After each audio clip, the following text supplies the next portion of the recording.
Masisi Yesusin with Sini Dutsengoa, I drunk awake at Chulena with day. Contai Nezoko Arten Nezuko Dikini where Egalaketa, Utina Zon, Kohegos Inaniti, I una Jigri Landa Yoku Ara, Masisi Yesusin with Sini Dutsengoa, Tabia Olabets and continues the account and the Masi.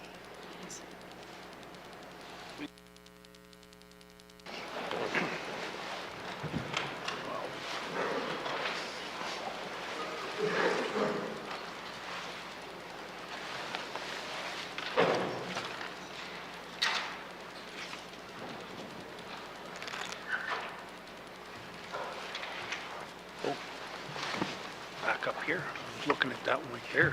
Sorry about that. Good afternoon. Please join me in thanking Elder Sarah Cleary for her opening words and blessing today. February is an Indigenous Language Month, and I look forward to hearing these languages spoken each day. Before we begin, I want to acknowledge the tragedy that took place in Fort Smith on January 23rd. A plane crash claimed the lives of 6 Northerners, leaving 1 survivor. Our residents and communities are connected to one another. When one community hurts, we all hurt. But the reverse holds true. When a community needs healing, we come together to help heal. It is my hope that Fort Smith and the friends and families of everyone involved feel the support of this House. Also, I want to thank the first responders who assisted with rescue operations. Members, today we will continue the first session of the 20th Assembly. 84 days ago, we were elected. Since that time, we have been learning our new roles and working to advance what is important to our residents. Your motivation to make meaningful change for residents of the Northwest Territories is exciting. Next week, we will set the priorities of the 20th Assembly. I am confident the priorities chosen will reflect the needs of this territories and clearly lay out a map forward for this Assembly. When I became the Speaker, I called for thoughtful, meaningful, and honest debate. We all have different perspectives. This requires respect and understanding. There will be, of course, be challenges, but I'm certain we'll rise above them. I also want to comment on His Majesty the King's cancer diagnosis. As head of a state, this House wishes him well. Cancer touches us all. The King's openness about his cancer encourages us to talk about it and support each other as we face personal health challenges. Member, it is my pleasure to inform you that we have interpreter services for the following official languages, and I apologize if I say the pronouncements wrong. N.W.T, N.W.T,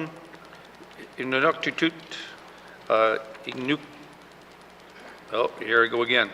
Inuktitun, Deni Kade, N.W.T, Tinchi Zun Kinchik, Klicho Yati, and French. And again, I apologize if I mispronounce the words. It is an honor to receive these services for such dedicated interpreters. Members, please remember to speak slowly and clearly for our interpreters. As I said earlier, February is Indigenous Language Month. All months, the Assembly's social media will highlight unique words and phrases from our 9 Indigenous official languages. We are proud to celebrate our linguistic diversity. Speaking a language, even a single word, breathes life into our cultural heritage. Members, please also welcome our pages to the Chamber. Our youth are the future. We are pleased to have you here with us in this House. I also want to thank the youth from Ecole William MacDonald School in Yellowknife for singing of O Canada in English, French, and Clicho. I've received the following correspondence from the Commissioner of the Northwest Territories, the Honourable Margaret Tom. It states, Dear Mr. Speaker, I wish to advise that I recommend to the Legislative Assembly of the Northwest Territories the passage of the Appropriation Act, Operations Expenditure 2024-2025, Supplementary Appropriation Act, Operation Expenditure Number 4, 2023-2024, Supplementary Appropriation Act, Infrastructure Expenditures Number 3, 2023-2024, during the first assembly of the 20th Legislative Assembly. Now, colleagues, let's rock and roll. Let's get down to business. Minister statements. Premier.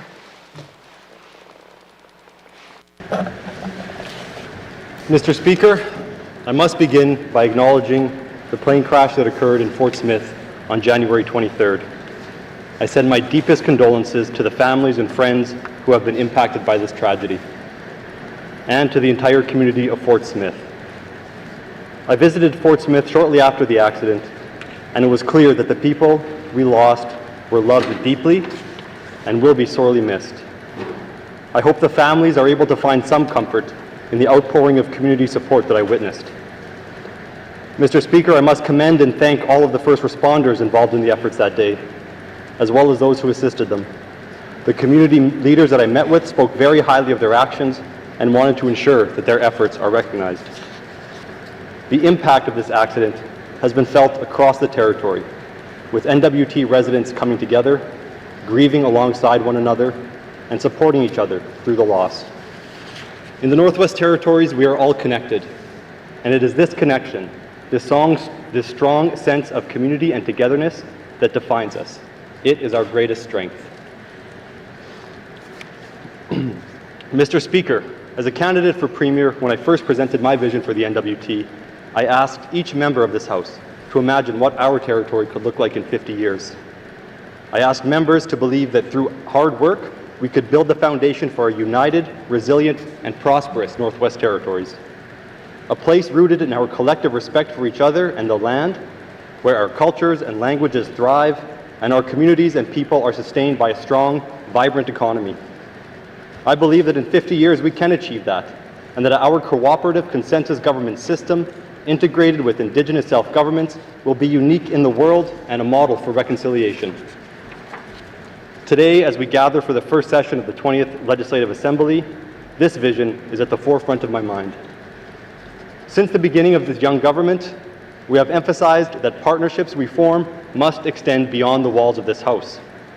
Central to our success as a public government representing all Northerners will be our ability to work in meaningful, true partnership with Indigenous governments. We must continue the work of the N.W.T Council of Leaders and collaborate with Indigenous governments to achieve the objectives of the United Nations Declaration on the Rights of Indigenous Peoples. We must accelerate the advancement of land claims and self-government negotiations. Concluding land claim and self-government agreements will improve the quality of life for residents by advancing reconciliation, bringing more money and opportunities into the regions and small communities, and making the N.W.T more attractive to investors. Together with Indigenous governments, we will forge a path honoring our shared past while embracing a promising future. One of the first tasks as the 20th Legislative Assembly is to set priorities. As elected officials with deep roots and connections in our communities and regions, we have been engaging with our constituents and hearing their thoughts on the territory's current and future challenges and opportunities. In my own conversation with residents and Indigenous leaders, I've heard recurring themes. One is climate change. The impacts of climate change are seen all around us, all year round, and they demand immediate attention. Last year's wildfire season was the worst in Canadian and N.W.T history, and was a stark reminder of the need to adapt and prepare for emergency situations that are becoming more frequent and extreme due to climate change. Like many residents of the territory, I have seen my own community evacuated several times in the past couple of years due to floods and wildfires. The government of the Northwest Territories is currently participating in 2 independent reviews, one through the Department of Environment and Climate Change, and one through the Department of Municipal and Community Affairs. Guided by input from Indigenous leaders, community governments, and residents, these reviews will assess last year's emergency response and recommend changes to future processes. Last summer's evacuations were traumatic for many residents and communities, and it is incredibly important that the public has an opportunity to share their thoughts and experiences as part of that review process. Not only does this play an important role in healing, but it also ensures that we are effectively supporting residents through difficult times. From wildfires and floods to permafrost degradation, we must prepare the territory for the impacts of climate change and instill public confidence in our ability to support residents. Mr. Speaker, mental health and housing are other areas demanding immediate attention.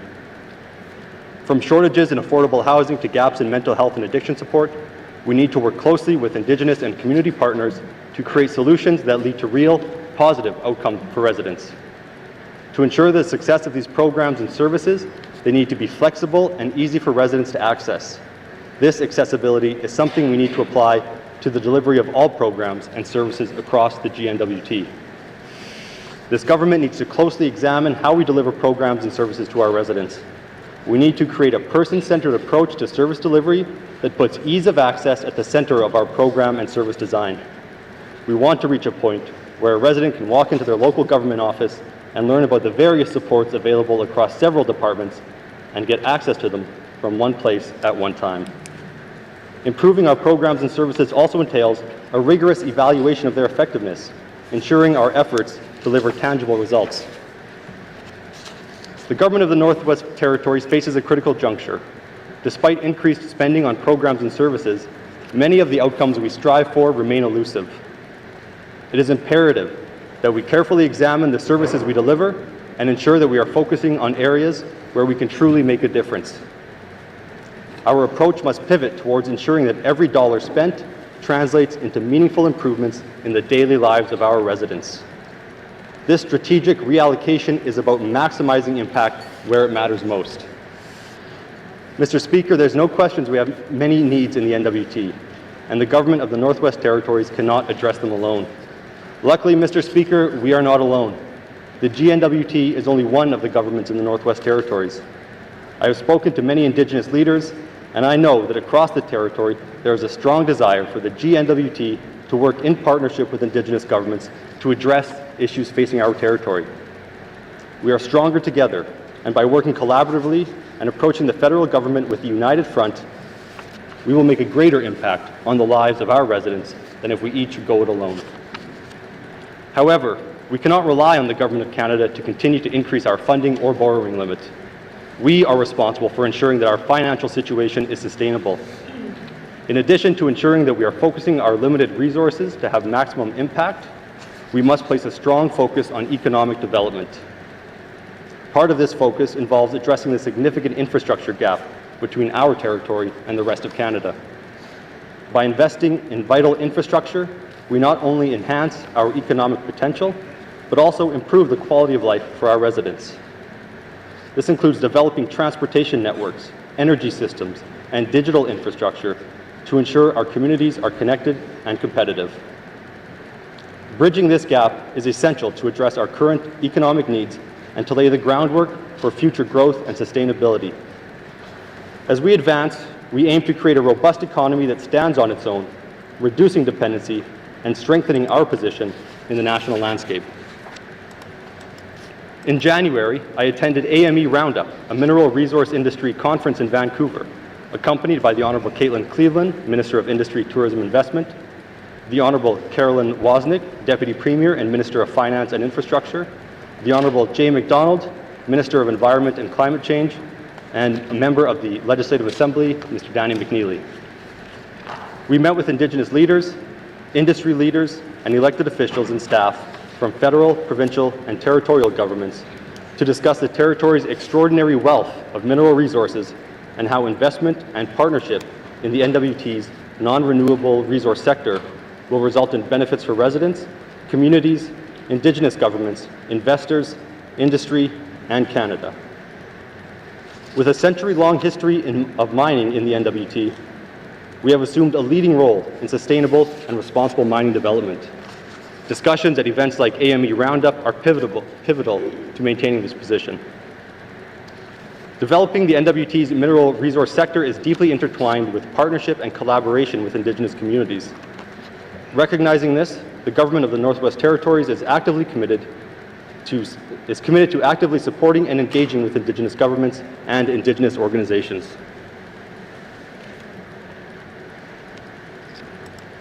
This collaborative approach ensures that the development of the non-renewable resource sector not only contributes to the territorial economy, but also respects and incorporates Indigenous knowledge, priorities, and rights. By working together, we aim to create a mining sector that is sustainable, equitable, predictable, and beneficial for all communities, fostering long-term prosperity and respect for our shared land and resources. Emerging from all of these critical areas are the recurring themes that I am sure many members of this House have heard from their constituents, friends, and neighbors. Residents of the Northwest Territories want to feel safe in their communities and homes. They want access to timely and appropriate health care, and they want their families and communities to benefit from the opportunities attained through education and employment. Safety, health, and opportunity are the building blocks of a prosperous territory.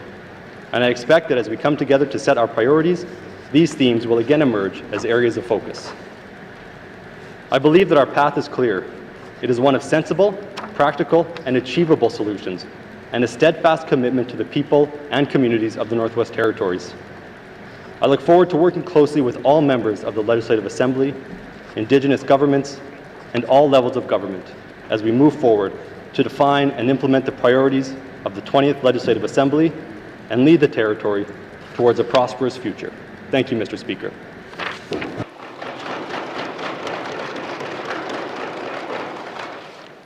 Thank you, Premier. Minister statements. Minister statements. Premier. Mr. Speaker, I wish to advise members that the Honourable Lucy Kuptana will be absent from the House today due to travel delays in her flights to Yellowknife. Thank you, Mr. Speaker. Thank you, Premier. Minister statements. Minister statements. Member statements. Member statements. Member from Trinidad-Willowdale. Mr. Speaker, today as we begin our session, I would like to take a moment to pay tribute to the victims of the devastating plane crash that took the lives of 6 extraordinary people last month in Fort Smith. They were taken from their loved ones too soon in a sudden accident that has shaken the Northwest Territories to its very core.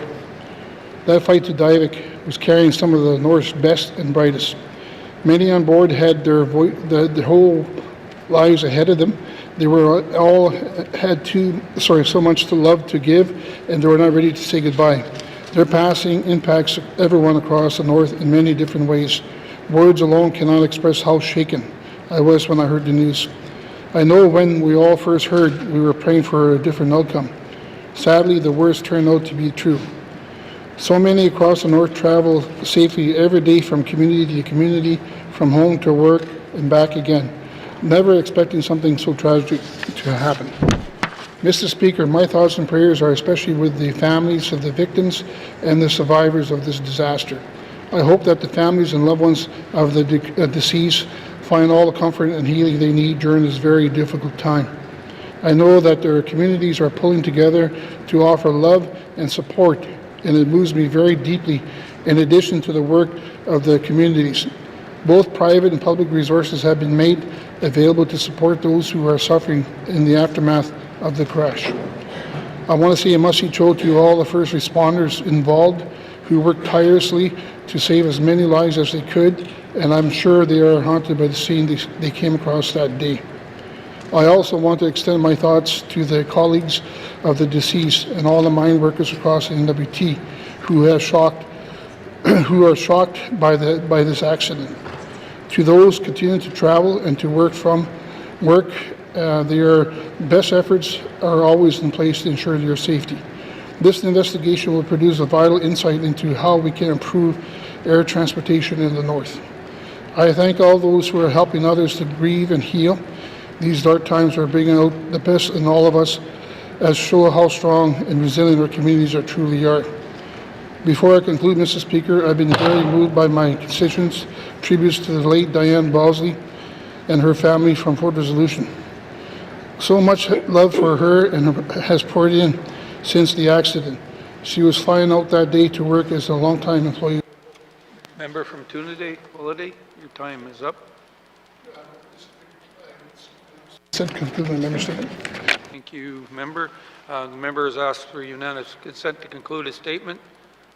Seeing no nays, member, you may conclude your statement. Thank you, Mr. Speaker. Thank you, colleagues. Her passing hits Ford Resolution very hard. Her colleagues together are all fondly recall how much brighter she made her workplace every day. Her family will never forget her big hugs, warm greetings, her laughter and joyful smile. She was inspiration to all that knew her. The memories of her incredibly caring personality will live on forever. She will be deeply missed, and I wish all the best for her family and friends as they grieve in her loss. May she rest in peace. Thank you, Mr. Speaker. Thank you, member. Our condolences go out to the family and friends. Member from Range Lake. Mr. Speaker, I rise today in this House on behalf of my constituents to offer our deepest sympathies to the families and communities affected by the recent tragedy that took place in Fort Smith. This accident came as such a shock on what felt like just another ordinary day, to a flight of such dedicated Northern workers who had passed away so suddenly, whether simply on the job or heading back to work. They were pilots, mechanics, truck drivers, talented, young, diverse workers whose strength powers our territory toward shared opportunity and prosperity. Mr. Speaker, we are a poorer as a territory without these young women and men. They truly were the future of the Northwest Territories. Yet we are also lonelier as a territory in their absence, as most importantly, they were irreplaceable family members, sons, daughters, husbands. They were loved and gave love to their families, their friends, their neighbors. They were proud members of the community, and those communities were nothing but proud of them. Today, their communities bear such grief because they are their vital pieces of collective soul.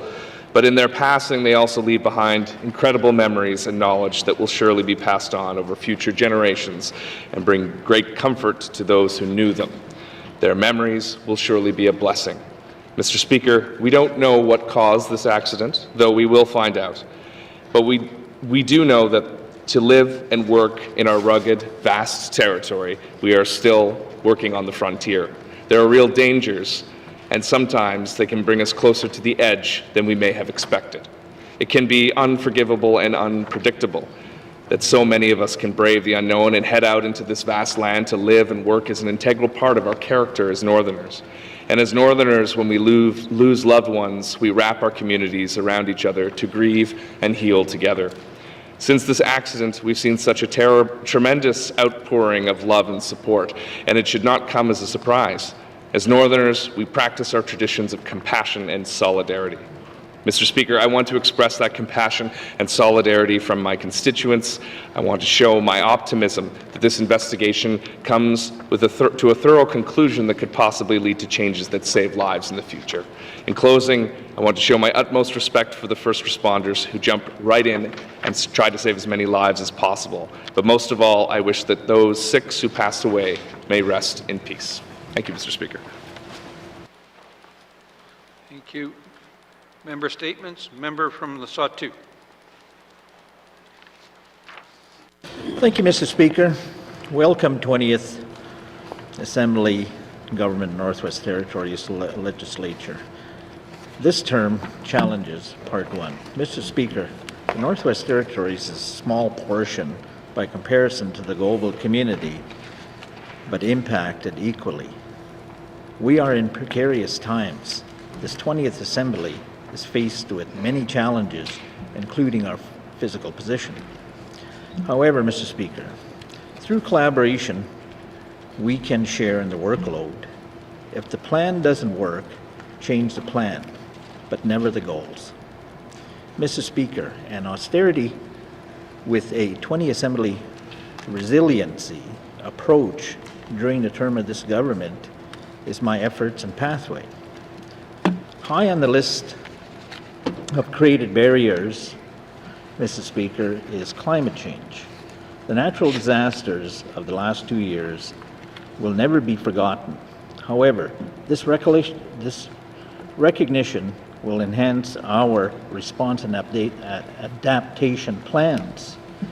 we ask ourselves, in consideration of the unprecedented wildfires, barging water levels, there's an immediate need for a new adaptation plan. In previous months, we have seen airlifted resupply of 2 generators and aviation fuels to the Satu region. Mr. Speaker, our current water precipitation table is at levels never seen before. We need 750 millimeters or 30 inches of water to meet this normal condition. Mr. Speaker, adverse weather patterns, winter snow conditions, drought assessments in the southern N.W.T and northern Alberta have raised concerns and views on our upcoming summer season. We must continue to monitor these conditions in preparation for the summer barging resupply, potential hot and dry weather conditions. Mr. Speaker, there's no other way to explain climate change is inevitable. More importantly, designing the adaptation plan is prudent leadership.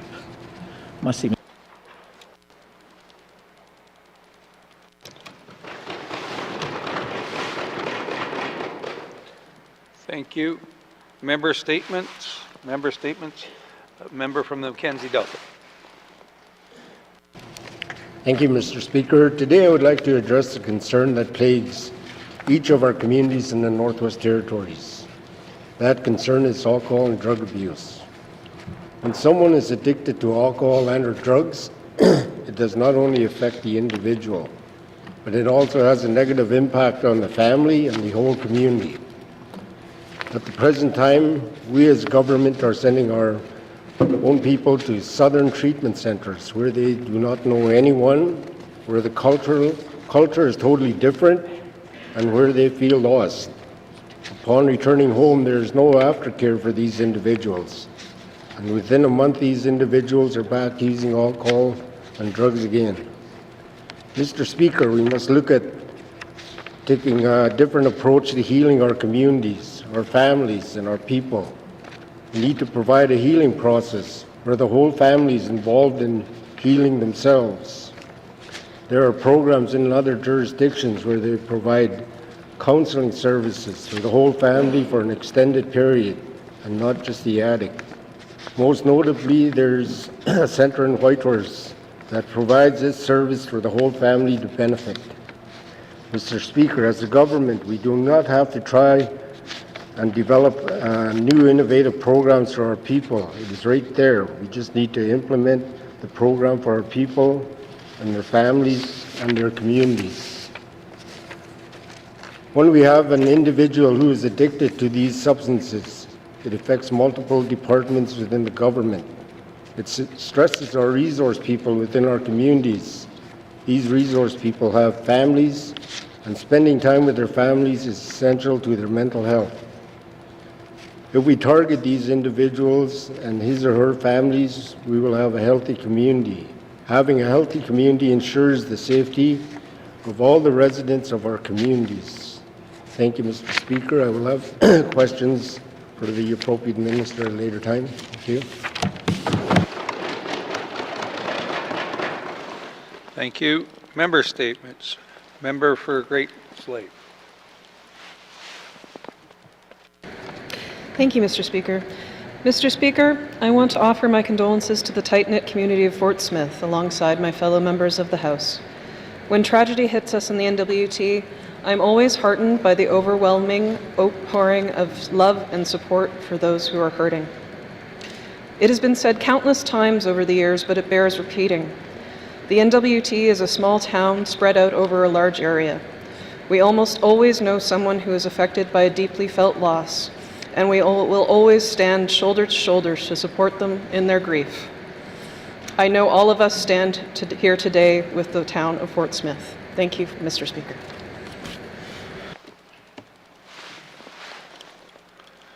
Thank you. Member statements. Member from Frame Lake.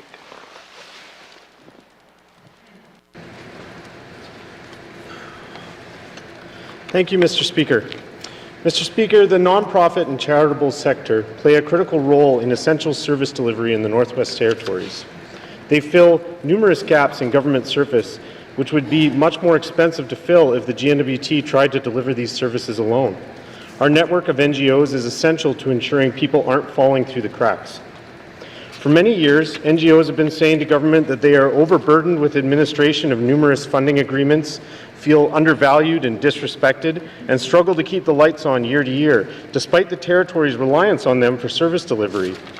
In response to these concerns, the N.W.T produced a Program Manager's Guide for funding NGOs in 2014. Unfortunately, though, Mr. Speaker, it seems this guide did not result in much tangible change, because 9 years into its implementation, the concerns it was intended to address are being reiterated to MLAs as we engage on priorities for the 20th Assembly. I am pleased to note that in 2023, the Department of Executive and Indigenous Affairs initiated an external committee focused on strengthening the nonprofit and charitable sector. The committee produced a report which was tabled in the Legislative Assembly on October 6, 2023, and I am raising its profile now at the start of this Assembly to ensure it is not forgotten, which so often happens with this kind of report. Somewhat ironically, one of the key recommendations of the report is simply that the N.W.T implement the tools included in the 2014 Program Manager's Guide. The report further recommends updating the Program Manager's Guide within a year, with some recommendations for improvement. Lastly, the report recommends the N.W.T provide additional support to increase capacity of the nonprofit sector in the N.W.T. These are simple and actionable recommendations, Mr. Speaker, and I think as this renewed government looks to establish new ways of doing business, ensuring timely and tangible change in how the N.W.T manages its relationships with the nonprofit and charitable sector can be a quick win. And since I have a little bit of time, I just wanted to say to all the folks in the nonprofit sector and charitable sector who have engaged with us so far, thank you for taking the time to engage with us. We see you, we hear you, and appreciate the work that you do. I'll have questions on this subject for the Minister of Executive and Indigenous Affairs at the appropriate time. Thank you.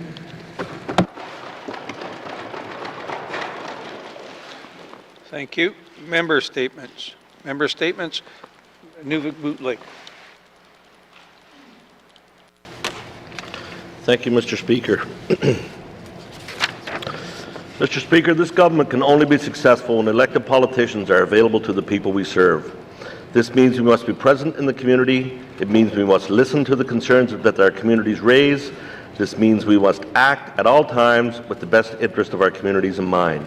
The people elected us, and to the people we must be accountable. Mr. Speaker, the same can be said for our senior government staff. Residents need appropriately staffed regional offices where issues can be brought forward and addressed. It is not enough to have willing politicians, Mr. Speaker. The staff must be present in the community. Mr. Speaker, the regional director position in Nunavut has been vacant since the summer of 2020. This position was designed to ensure the government was accountable to the people, the businesses, and the communities of the Beaufort Delta. The regional director position served as a key function. They were a liaison for all government departments and a crucial linchpin between the N.W.T and Indigenous governments. The regional director was able to ensure that local Indigenous leadership and Indigenous senior staff had a community member to go to in order to exchange ideas and to take action to address important issues that affect us all. Mr. Speaker, the Beaufort Delta, like other regions in the territory, has unique needs. The identification and expression of these needs can only be communicated by someone living and working in the region. The regional director position is even more vital when you consider the Beaufort Delta is the furthest region from the capital. I often hear concerns from people in Nunavut about migration of senior positions, removing positions from the region and instead placing them in Yellowknife. I think it is time we did something about this, Mr. Speaker. Just like elected officials, Mr. Speaker, just like elected officials must be present in our communities, so too must our senior staff. Collaboration, progress, and the integrity of government are only possible when representation in communities is real and is sincerely felt by the people we serve. If we are truly going to listen, if we are truly going to be accountable, and if we are truly going to be a successful government, then we must create new positions in communities and moving existing ones out of Yellowknife and back to the communities we serve. This starts with the regional director in Nunavut. Thank you, Mr. Speaker. Thank you, member. Thank you, member. Member statement. Member for Mophie.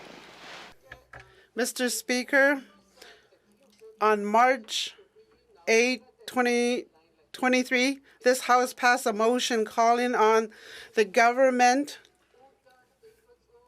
to stop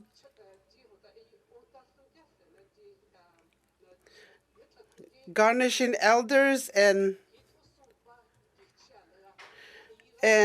Indian residential school survivors' pension to pay housing N.W.T arrears. Response August 28, Housing N.W.T said it does not garnish the pension of any of its clients and does not have the legal authority to do so. Mr. Speaker, the response is inadequate. More needs to be done for those in small communities who deal with Housing N.W.T. This response raises more questions about Housing N.W.T's approach to debt collections. Housing N.W.T says it does not garnish their clients' pensions. Mr. Speaker, this is not what my constituent says. I want to know who they consider a client. Is a tenant considered a client? Is Housing N.W.T garnishing the pensions of tenants? It is unclear from Housing N.W.T's response what debt collections process they follow to collect arrears. Housing N.W.T 2015 collections policy posted on their website states garnishment is used for collections. This contradicts their response.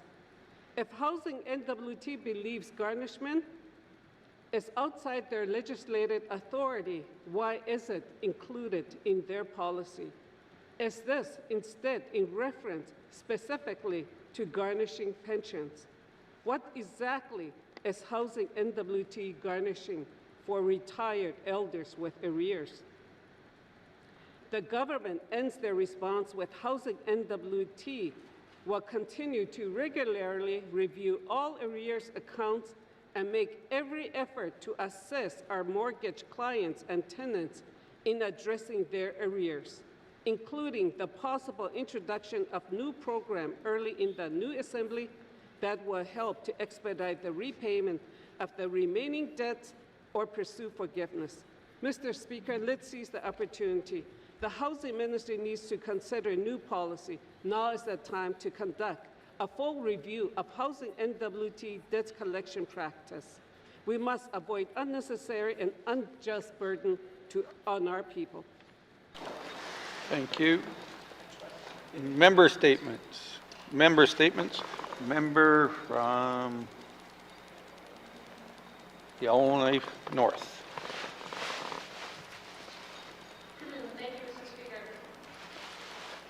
Today I wish to reflect on the 2023 evacuations and the lessons we need to learn about the importance of a harm reduction approach for the most vulnerable members of our communities. I quote from an open letter that was sent in the aftermath of the Yellowknife evacuation from the board of the Yellowknife Women's Society, which runs the women's shelter and transitional housing programs. The letter acknowledges that we may have sent people away from the threat of fires, but we sent them straight into the path of other harms. Many shelter users were flown out on their own and placed in hotel rooms scattered around Calgary or Edmonton with very limited health and wellness supports. Many were evicted from those hotels early on and wound up on the streets of southern cities and were denied a second chance for safe shelter. By the end of August, in Calgary alone, 58 people from the N.W.T had spent at least one night in a downtown shelter. Many experienced assault, overdoses, and suffered various traumas. In contrast, some vulnerable groups, such as seniors in long-term care, the youth from home-based YK, and transitional housing residents, were supported to evacuate altogether to dedicated facilities, and here we see some important success stories. At a camp north of Fort McMurray, Women's Society staff, along with outreach nurses, provided 24/7 wraparound supports to a group of 47 service users. And to quote from the letter, some participants chose to come and go from the facility, sometimes to use drugs or consume alcohol. Whatever their choices, they were met with judgment-free support and able to return to the safe environment of the facility when they chose.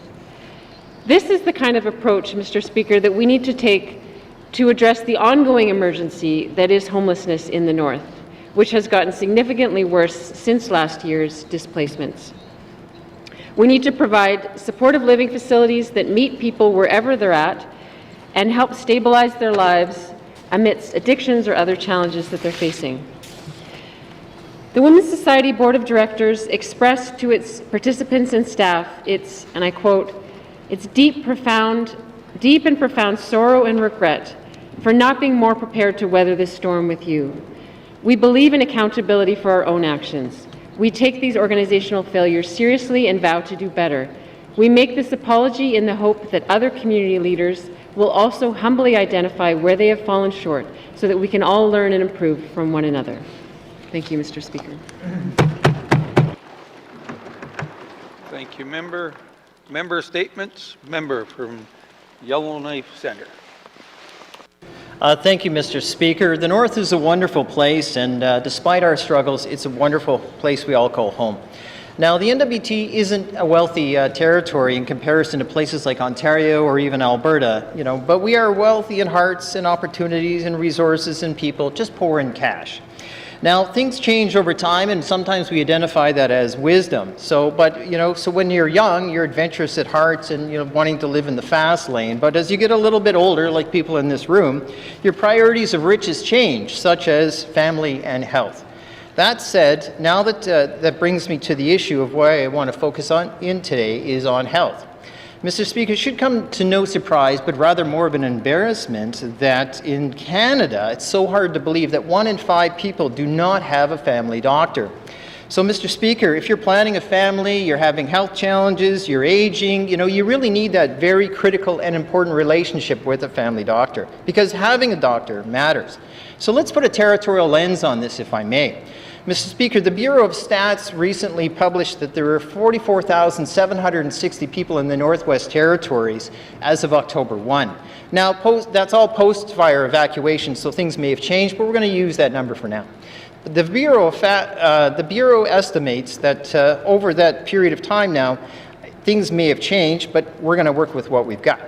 So if you take the Bureau's number of 1 in 5, now that's 20% for those non-math people, by the way, we have a rough underserved population of around 9,000 people. Now, to be precise, for argument's sake, that's 8,955 people without a doctor. But I'm going to use 9,000 because it's an easier number to talk.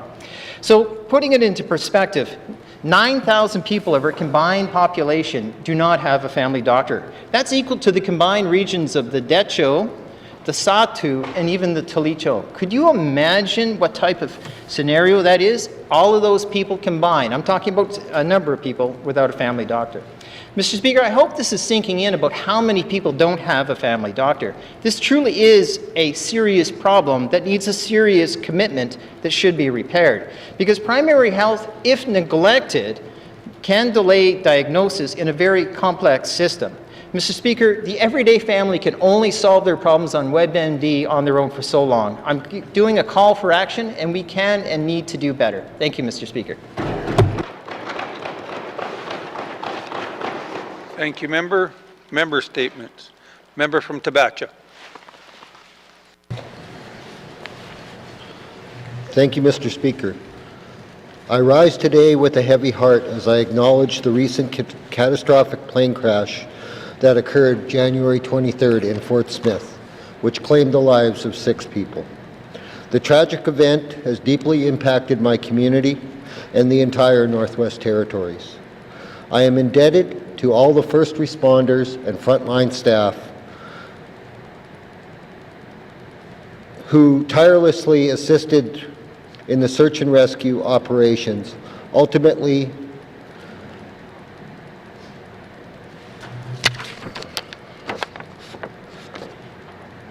rescuing a sole survivor. Their unwavering dedication is a touching representation of how Northerners come together to support one another in the face of such devastating events. The levels of support have been provided in the wake of the tragedy have come from all corners of the world. and it is heartwarming to see people come together in times of crisis. As we collectively mourn, my heartfelt condolences extend to all those who are deeply affected by this incident. Together, we remember the loved ones who were tragically lost in this heartbreaking event. The journey of healing will be a difficult one, but as is the Northern Way, we will be there for one another, providing the support and strength needed to navigate through. Thank you, Mr. Speaker.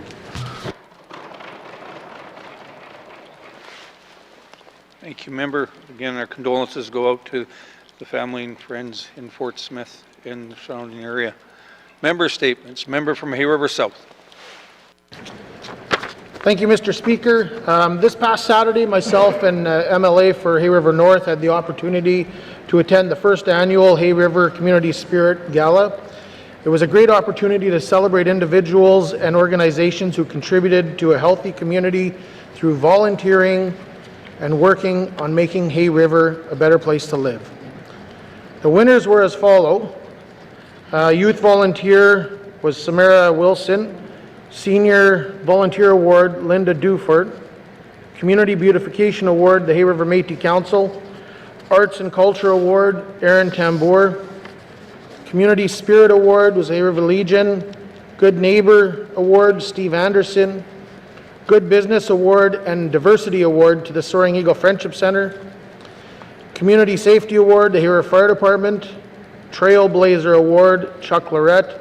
And the Citizen of the Year Award went to our very own Mayor Candace Jameson. Again, thank you to all the volunteers and organizations and the businesses who make Hay River such a great place to live. Thank you, Mr. Speaker. Thank you, Member. Member statement. I guess this is going to be me. Last one. Good afternoon, colleagues. The Cole Cook Fiddle Association held its 19th annual Fiddle Jamboree in Fort Simpson. We witnessed 55 fiddlers from 6 communities across the N.W.T. who braved the minus 47 cold snap. The range in age from 6 to 16, and we had several adults who joined us in as well. Classes were offered for first-timers all the way up to advanced. They were joined by 7 amazing fiddler instructors from across Canada N.W.T. Some were former graduates of the association. The participants jigged, fiddled, square danced, fiddled, and sang. They learned a lot of new tunes and made many new friends. A couple of highlights were they hosted a community feast and a talent show on Saturday night, which saw a packed house. They had a concert on Sunday, which I got to witness. Some of you are aware the Cole Cook Fiddle Association was formed in 2003 in the memory of well-known and beloved Métis fiddler from Hay River, Cole Cook, who tragically passed away at a young age while flying to a New Year's Eve celebration in Toledo. Cole traveled across the N.W.T. and shared his love of music to youth and elders alike. The association's mission is to keep his legacy alive and spend the northern tradition of Métis Métis style fiddling. They just celebrated their 20th anniversary last year, and they have taught in 19 communities across the N.W.T. Being respectful of time, I would like to add these communities deemed as read and printed in Hansard. As you know, many communities in the smaller, more remote communities in the north do not have a regular access to music programs. Even such events as the annual Jamboree are beacons of light to so many and are talked about and excitedly anticipated months before the actual event. It is such a positive influence on the life of these youth, learning a traditional skill that brings much joy, or not only to them, but their parents and grandparents and entire communities. All this would not have been possible without the financial support received by the Department of Municipal and Community Affairs and the Detroit Divisional Board of Education. It is very much appreciated, and they send their sincere gratitude. Being respectful of time, I'd like to have the bios of their amazing instructors deemed as read and printed in the Hansards. Thank you, Mr. Clerk.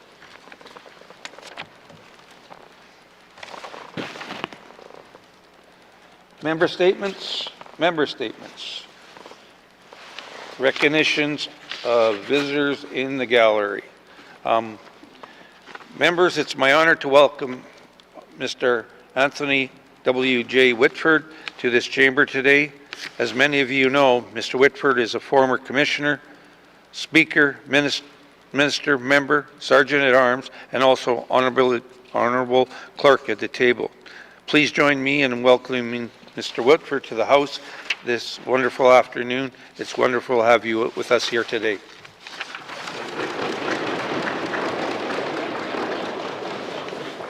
As well in the gallery, I'd like to recognize Stephen Dunbar, Chief Electoral Officer of the Northwest Territories. Welcome, Mr. Dunbar. My favorite former MLA from the 19th Assembly, Mr. Rocky Simpson, and we'll miss you having questions, but you have my phone number. We can talk later. Welcome.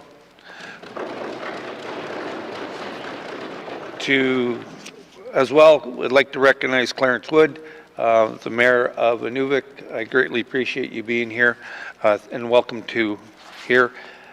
As I guess we're.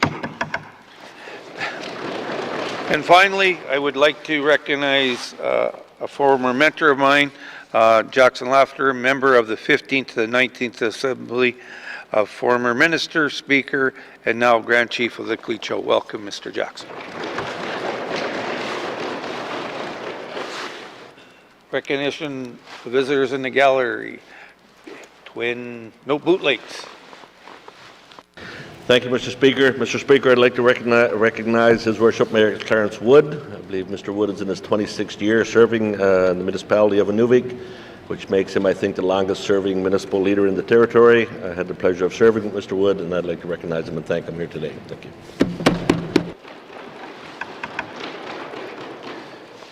Recognition of visitors in the gallery. Member from Ranger Lake. Thank you, Mr. Speaker. Mr. Speaker, I'd like to recognize my friend and former colleague, Grand Chief Jackson Lafferty. It's nice to see you here today. Recognition of visitors in the gallery. Member from Great Slave. Thank you, Mr. Speaker. Mr. Speaker, I would like to recognize a constituent, the Chief Electoral Officer for Elections N.W.T, Mr. Stephen Dunbar. Thank you for being with us for today. Recognitions of visitors in the gallery. Member from Ophi. Thank you. Thank you. I would like to acknowledge and recognize Clecho Grand Chief Jackson Lafferty. And also, I would like to recognize Rocky Simpson. I do miss talking to him. I do miss him here. So, but it's good that he is here visiting. Thank you. Thank you. Recognitions of members or visitors in the gallery. Member from the Sawtooth. Mr. Speaker, I too would like to recognize Jackson Lafferty, Grand Chief of the Clean Show. I had the privilege of working with him during the 18th Assembly. Also a working colleague of mine, Mr. Rocky Simpson. Thank you. Thank you. Recognition of visitors in the gallery.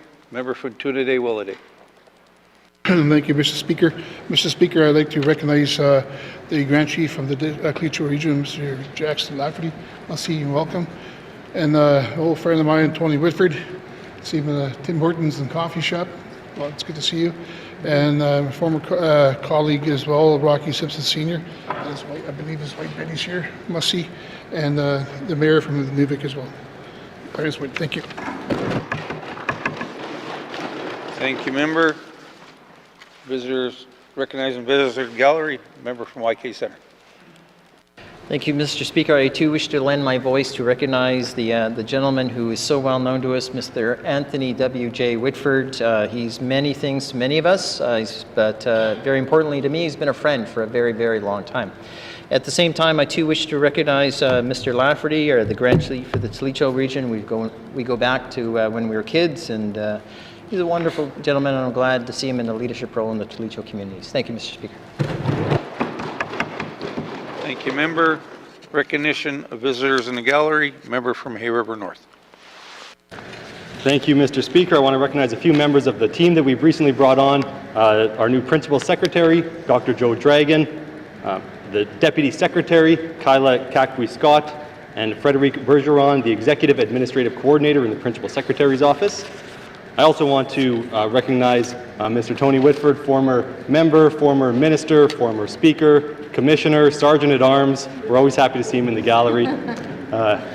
Another former colleague, Mr. Jackson Lafferty, of course the Pleacho Grand Chief, former member, former minister, and former speaker when I was deputy speaker. So I appreciate all of the support he's given me in that role. Another former member and former colleague and my father, Mr. Rocky Simpson, I want to recognize him as well. He's with Richard Skinner from GRC Camp Services, and of course, my spouse, Chantel Lafferty. Thank you. Thank you, member. Recognition of visitors in the gallery. Recognition of visitors in the gallery. Report of committee. Oh. No. Missed it. Okay. Member from Nuvik Twin Lakes. Thank you, Mr. Speaker. Mr. Speaker, I would like to recognize my constituent, His Worship Mayor of Nuvik, Clarence Wood. Thank you, Mr. Speaker.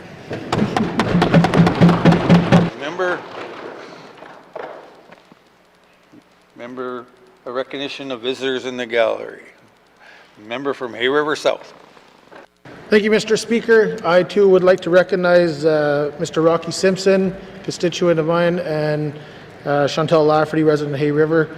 Also, Clarence Wood, who I sat on the N.W.T AC board for a number of years with. Thank you. Thank you, member. Member, recognition of visitors in the gallery. Member from Cam Lake.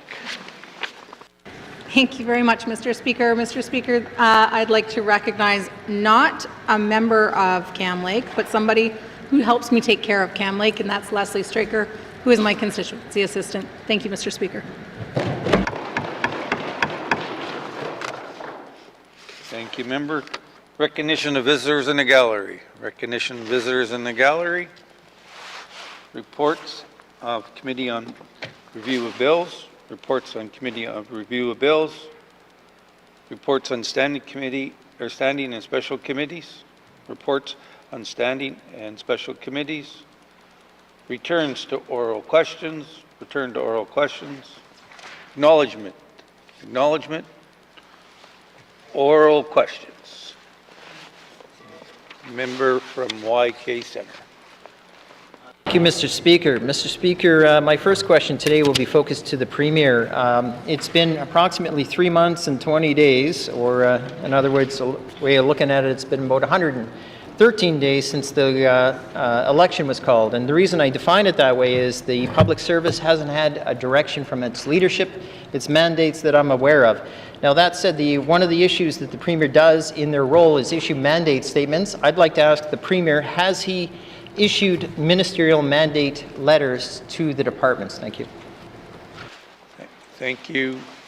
Member from YK Center. Premier. Thank you, Mr. Speaker. No, we have no priorities as an assembly yet. The choice was made by the 19 members in this House to extend the priority-setting exercise, and so we haven't even set those priorities yet. So I don't think it would be appropriate to task the ministers with achieving something over the next 4 years without knowing what the priorities of the Assembly are. Thank you. Thank you. Mr. Premier. Member from YK Center. Thank you, Mr. Speaker. Mr. Speaker, then there lies the question, what direction is being given to the public service for the last 3 months and 20 days? Thank you. Member from YK Center. Premier. Thank you, Mr. Speaker. So similar to the election period, where the public service still continues to exist despite the Cabinet not being active in providing direction, the public service continues to do their work. Thank you. Thank you, Mr. Premier. Member from YK Center. Thank you, Mr. Speaker. Mr. Speaker, if Cabinet's not actively doing their job, what are they doing? Thank you. Thank you. Member from YK Center. Mr. Premier.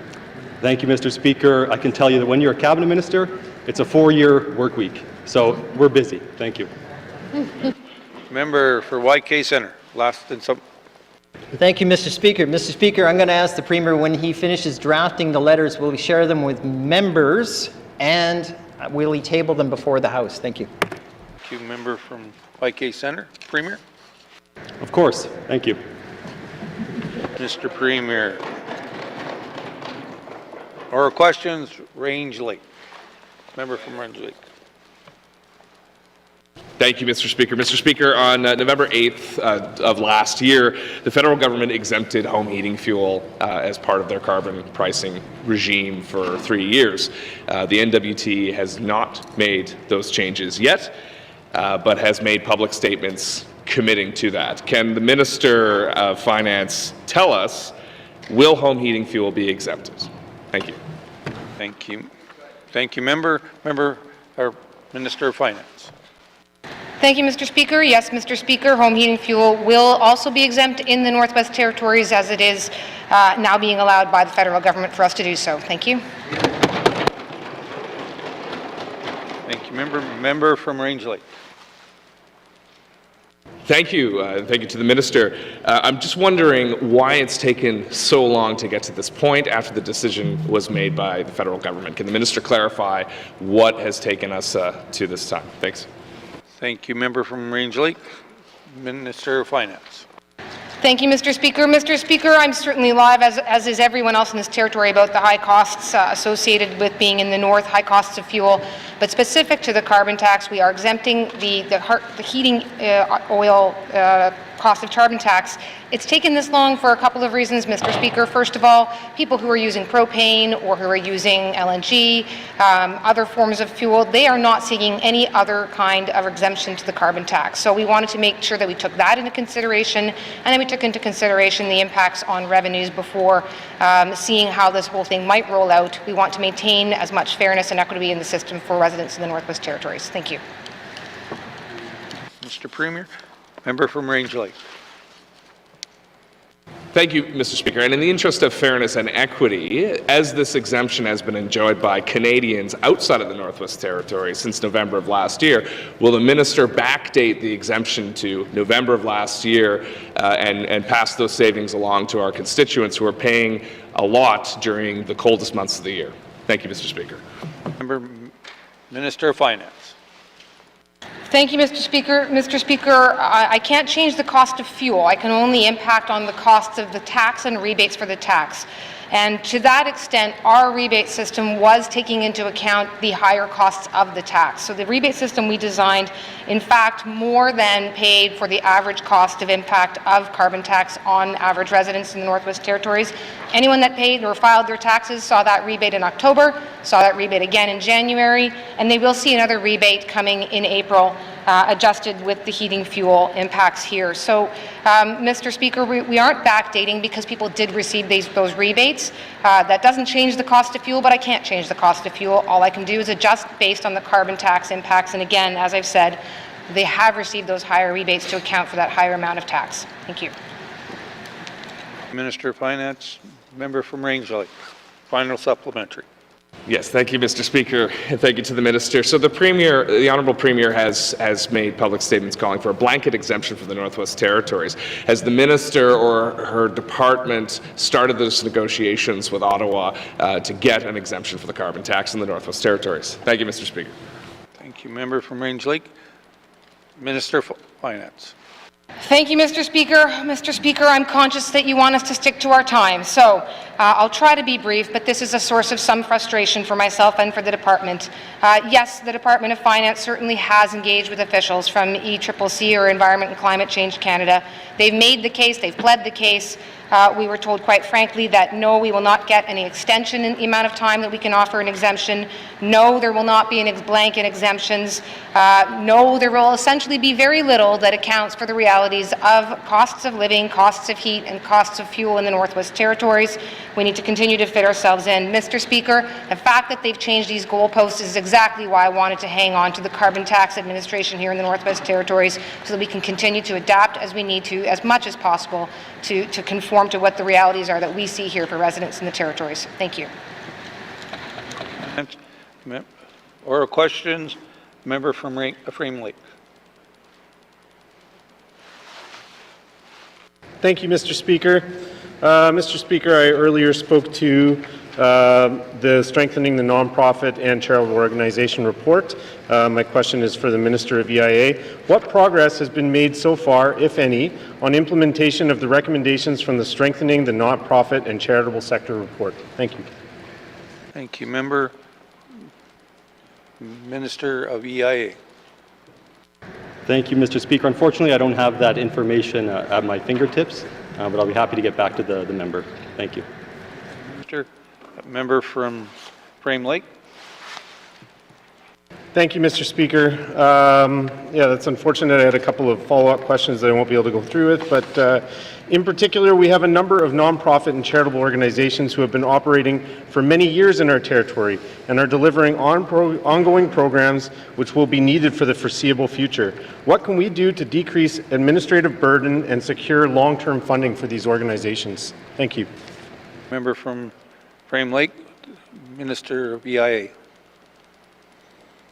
Thank you, Mr. Speaker. So in the past, government, we did take the step of providing 2- and 3-year contribution agreements to a number of NGOs, which was a big step. You can't plan with just 1 year of funding assured. And I do recognize the importance of NGOs, the work that they do. I talk a lot about partnerships and the fact that the N.W.T can't do it alone. We can't do everything alone. Whereas NGOs, they have a lot of expertise. They do a lot of things the government can't. So going forward, we will have to work more closely with NGOs, strengthen that relationship, and ensure that these nonprofit organizations are fiscally sustainable. Thank you. Frame Lake. Thank you, Mr. Speaker. What is the plan and timeline for full implementation of all the recommendations from the Strengthening the Nonprofit and Charitable Sector report? Thank you, Mr. Speaker. Minister of EIA. Thank you, Mr. Speaker. And similar to the first question, I don't have that at my fingertips. I suspect that the priorities set by this Assembly may impact any timelines that do exist. Thank you. Minister, final supplementary, Frame Lake. Thank you, Mr. Speaker. And just in response to that answer, I ask, has the department began to action this report, and is there an intention to action the report, or are they simply sitting on it and waiting for priorities to come from this Assembly? Thank you. Thank you. Thank you. No, it is my understanding that work is happening on the report. It's not just sitting on a shelf collecting dust being ignored. Thank you. Oral questions. Member from N.W.T. Lake. Mr. Speaker, as I said in my opening member statement, there's concern in Inuvik that the regional director position is not filled. My question is for the Premier, Mr. Speaker. Why hasn't the department filled that role since the current person retired in 2020? Thank you. Thank you, Member. Member from Premier. Thank you, Mr. Speaker. And so there was decisions made in the previous government. I can't speak to those decisions, but I can say that, as Minister of ECE, I know I put a lot of jobs in Inuvik, so I'm a big supporter of positions in communities and in the regions, and I'll say that it's both members from Inuvik who have brought this to my attention, so it is definitely on my radar and something that I have initiated discussions with the department about. Thank you. Member from N.W.T. Speaker, and thank you, Mr. Premier, for the answer. Does the department have a timeline for when they see this position filled, and is it something that is now actively being advertised? Mr. Premier. Thank you, Mr. Speaker. There is not an active competition. I think the department wants to look at all of our options, understanding that we are going to begin working with Indigenous governments in a different way going forward. We want to ensure that the supports that we put in place are appropriate for that new way of doing business. Thank you. Mr. Premier, member from Boot Lake. Thank you, Mr. Speaker, and thank you, Mr. Premier. Given this important role, there are other positions in the region, I'm sure in other communities as well, in other regions. Will the Premier commit to having the department do an assessment of senior leadership positions in the region of a whole, in its entirety? Thank you. Premier. Thank you, Mr. Speaker. I don't want to task the department with a bunch of work at this point. Once we get those priorities in, then we're going to have the opportunity to do that work, and we will be looking at positions all across the north, funded positions, unfunded positions, vacant positions, filled positions. We really want a good overview of the positions that we have and how they're working and how they're supporting the regions. Thank you.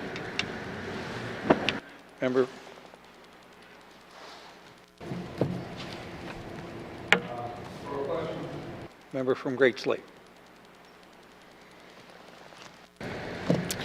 Thank you, Mr. Speaker. My questions today are for the Minister of Education, Culture and Employment. In August of 2023, there was an announcement that the N.W.T would improve the income assistance program and introduce an income assistance program for seniors and persons with disabilities. And I'm wondering if the Minister can provide a status update of that work today. Thank you, Mr. Speaker. Minister of ECE. Thank you very much, Mr. Speaker, and thank you to the member for the question. There was a lot of excitement in August when this announcement was made, and unfortunately, these changes to the programs have been delayed due to some systems issue that are outside the department's control, and we're currently working with the Department of Finance to resolve these. Thank you. Thank you, Minister. Member from Great Slate. Thank you, Mr. Speaker, and thank you to the Minister for that. Do we have an idea of which of the programs would be implemented first? Would it be the one that was deemed complete in August? Thank you, Mr. Speaker. Member of Great Slate. Minister of ECE. Thank you very much, Mr. Speaker. So, Mr. Speaker, we were able to make some changes over at Education, Culture and Employment in 2023. At that time, we were able to do some exempting of income that included monies from self-government agreements, treaty agreements, land claim agreements, and impact benefit agreements. That also included compensation from residential school settlements, Indian day school settlements, and 60 scoop settlements. Also monies received on behalf of Jordan's Principle and Inuit Child First Initiative, and agricultural benefits from Indigenous governments, as well as some other monies from Indigenous governments as approved by the Director.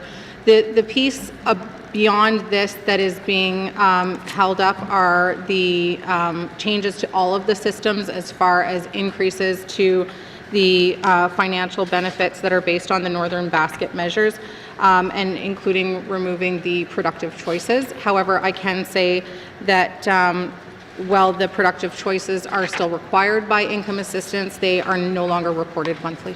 Thank you. Member from Great Slate. That's it. Okay. From the Mackenzie Delta.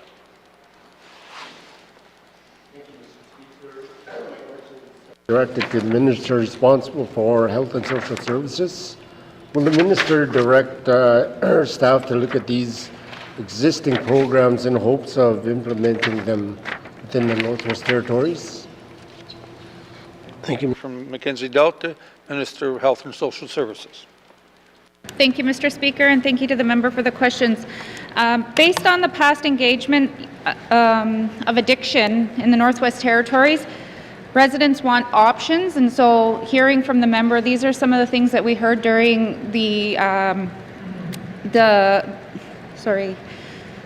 when it went out to the public for their input on addictions in the Northwest Territories. So the department is considering how best to meet the needs of the residents, knowing what we've heard from them. And we know that one facility type is not going to meet the needs, and so these are options that we're looking into. And thank the member for the information on the one in Whitehorse. As right now, I don't have the information, and so it would be good, for the member to be able to provide that information to me, and then I can give that to my staff. Thank you. Mr. Self-Server. Member from Mackenzie Delta. Speaker, thank you for the response. Will the Minister be willing to collaborate with the Indigenous leaders to implement these family-orientated programs that are in existence in other jurisdictions? Thank you. Thank you. Member from Mackenzie-Delta, Minister of Health and Social Services. Thank you to the member for the question. And yes, you know, I think that is how this government really wants to work, and that's how I kind of want to work within the Department of Health, is getting that input and working in partnership with Indigenous governments. And as I've said, even in some the instances in before becoming a member, is, you know, in order for us to do this properly, we need to be engaging with our Indigenous partners, as the majority of our people that are struggling with addictions in our communities. In Yellowknife, we see it, it's visible, it's our Indigenous people. So working within our Indigenous partner is key to coming up with the programs and stuff that we need. Thank you. Thank you, Minister of Health and Social Services. Member from Mackenzie-Delta. Mr. Speaker, in the past we've been mainly targeting the individual. The families are the ones that are hurting at this time, so I would like to see this government target the families as well, where the whole family is counseled. Can the minister give me a time frame on when the department will be able to start the process of consultation to get these programs underway? Thank you. Thank you, Member from Mackenzie-Delta, Minister of Health and Social Services. Thank you, Mr. Speaker, and thank you to the member. The process of consultation began under the last government, and you know, I'd like to continue this work, and I would like to be continuing the work with our Indigenous partners to fully understand what the needs are, and like the member has said, in having family programs, if those are what is necessary, and that's what we're hearing from our Indigenous partners, then you know that's something that our department will take away and work with them. And if it's not us doing the programming and supporting them and how to run these types of programs, you know, and I think that's where the stage is right now. I don't have a timeline as to how this is going to be more, but it's key early on in this government, especially, you know, with our priority setting coming up, that how fast this will move in this government. Thank you, Mr. Speaker. Thank you, Minister of Health and Social Services. Final supplementary, member from Mackenzie-Delta. This approach is kind of sensitive area for me. Maybe if a family-orientated counseling services was available or was available in the past, I would have definitely benefited with my family. Will the minister and her staff be willing to visit the Whitehorse Centre to get some information on the pros and cons of this family-oriented counseling service? Thank you, Mr. Speaker. From Mackenzie-Delta, Minister of Health and Social Services. Thank you, Mr. Speaker. I'm aware that as part of the work that we're doing and that the department is doing is exploring options for more addiction supports. They are already in contact with colleagues both from Yukon and from Nunavut to see what sort they provide. As I mentioned before, I'm not familiar with this specific program, but if I get the information from the member, then I can forward that on to the department to get more details. And you know, that could be a possibility in the future that, you know, the department does go to and see what the program offers. But I'm aware that there are other programs, especially for Indigenous people, under the like Indigenous Service Canada has approved programs throughout Canada, and there are some approved programs that target families. So if the member wants more information on that, I can provide that information to him. Thank you. Thank you, Mr. Speaker. Thank you, Minister of Health and Social Services. Oral questions. The member from Yellowknife North.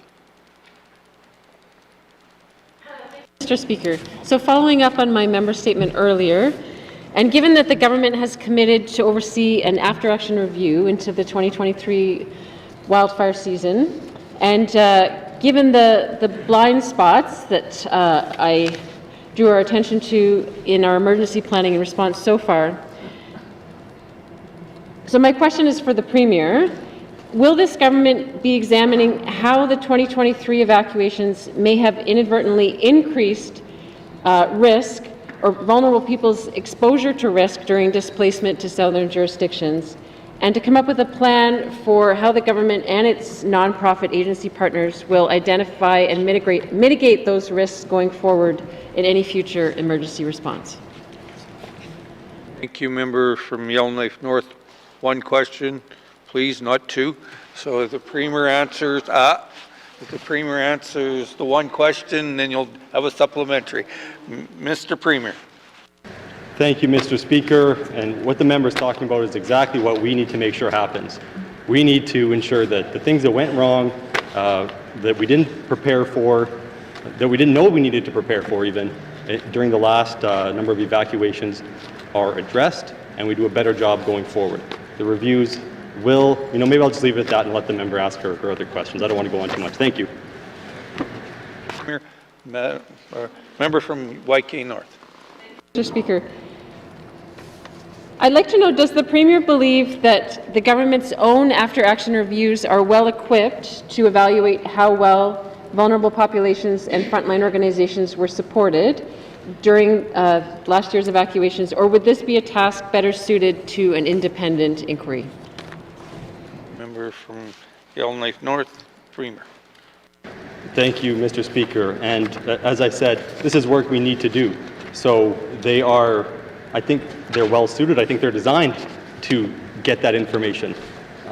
The reviews are going to include feedback from NGOs, the NGOs that were participating in the evacuation, that were assisting the vulnerable populations. So we need to know the issues that they ran into, and we need to figure out how the government can better assist them going forward. One of the biggest issues that I saw during the evacuations was communicating and planning. Often people didn't have a plan. There wasn't a plan in place for a lot of these things. So getting the information, finding out exactly what happened, and putting measures in to ensure that we don't make the same mistakes again is essential, and that is the purpose of these reviews. And so, yes, I believe these reviews will get at that and will help us address that in the future. Thank you. Premier, member from Yellowknife North. This is my final follow-up. What has this government done to ensure the timely reimbursement of nonprofit organizations who took on considerable expenses during the 2023 evacuations, providing evacuation flights and ongoing support to vulnerable populations, given those agencies' already stretched budgets and resources? Thank you. Member from Yellowknife North, Mr. Premier. Thank you, Mr. Speaker. So I want to encourage everyone, including NGOs, to look to their insurance first. That's often faster than the government, and many of these expenses are often eligible. But I'm come from Hay River. I've been dealing with constituents who have been working through this system for a number of years now. It is not fast. Everyone would like it to be faster. We're working through that. We're trying to get policies in place that will ensure that it is faster. So we are working on it, Mr. Speaker. I can assure you of that. Thank you. Mr. Premier. Oral questions? Oral questions. Member from Yellowknife Centre. Thank you, Mr. Speaker. I guess there's no wonder why I had the record questions asked a couple of assemblies ago. Enthusiasm. Mr. Speaker, my question is for the Minister of Finance. Mr. Speaker, I'm getting numerous emails and calls regarding the Evacuation Travel Support Program and the fact that people have applied 2, 3, and 4 months ago and still haven't received payments. I'd like to hear how the Minister is tracking these lack of payments, and in other words, does she know who's applying for this program, and can she explain why so many people are waiting so long for their actual $750 payment? Thank you. Member from Yellowknife Centre, Minister of Finance.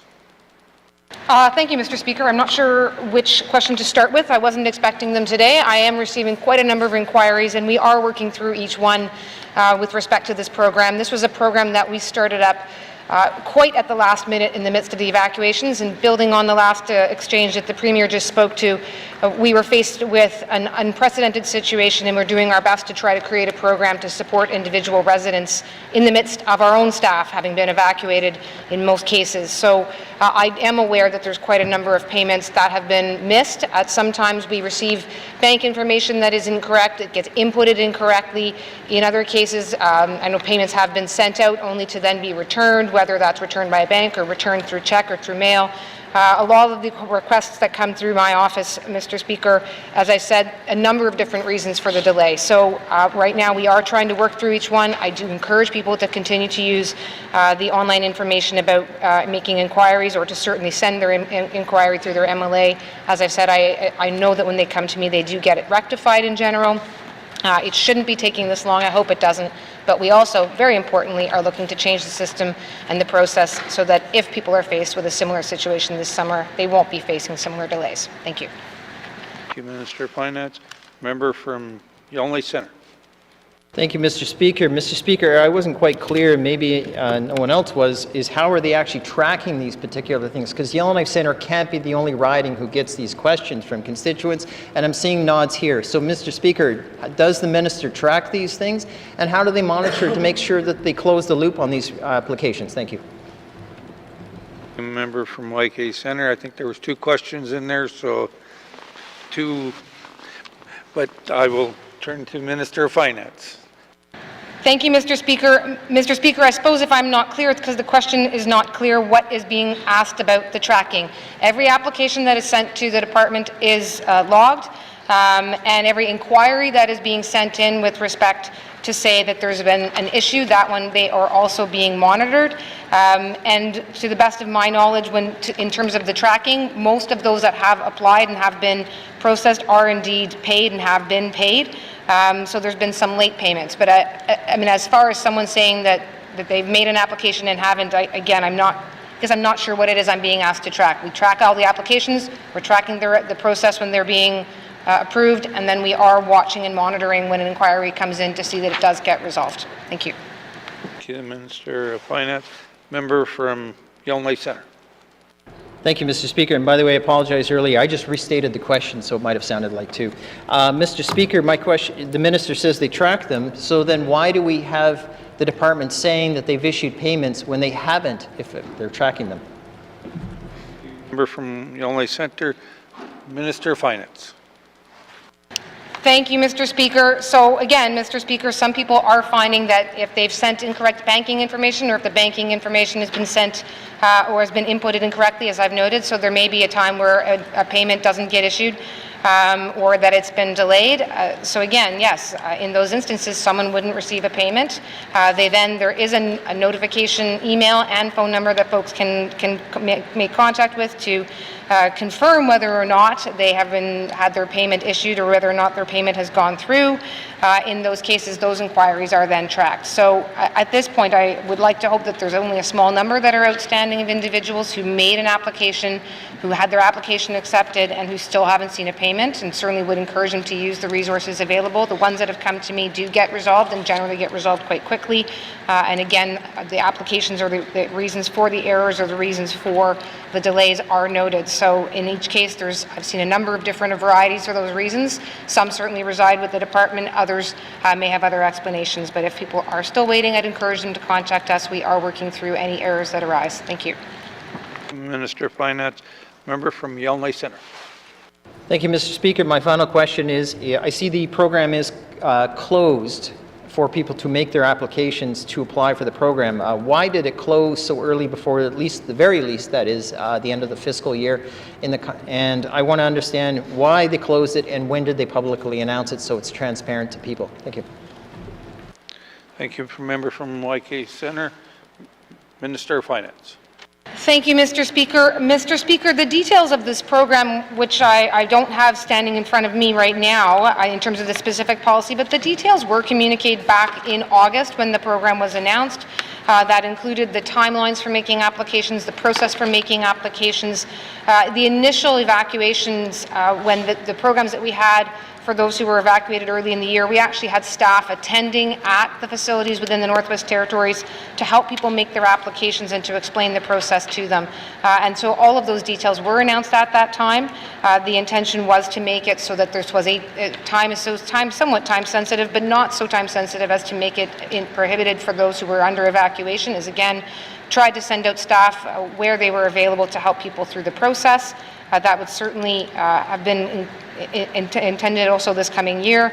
But it was really about the evacuation timeline, and I believe it was within a certain amount of days thereafter the time when somebody was evacuated. Thank you, Mr. Speaker. Thank you, Minister of Finance. Oral questions. Oral questions. Member from Range Lake. Thank you, Mr. Speaker. I want to return to carbon pricing and the home heating exemption. So the minister said that there's no need to backdate the exemption because residents have received their rebates. So can the minister confirm that 100% of the fuel charge related to home heating fuel, related to the carbon tax in the Northwest Territories, is being rebated to Northerners? 100%. Thank you. Member from Range Lake, Minister of Finance. Thank you, Mr. Speaker. So, Mr. Speaker, firstly, the carbon tax rebates goes to those who are tax filers. So I would encourage everyone, even if they're getting rebates, even if they don't think they have to pay taxes on whatever they're receiving, and they should be filing their taxes, or at least filing a notice of tax with the government, and then that would give them, first of all, access to these rebates, and I believe probably others, such as the child care or child rebates. But, Mr. Speaker, what the carbon tax offset payments by the government of Northwest Territories does is there's three parts to it.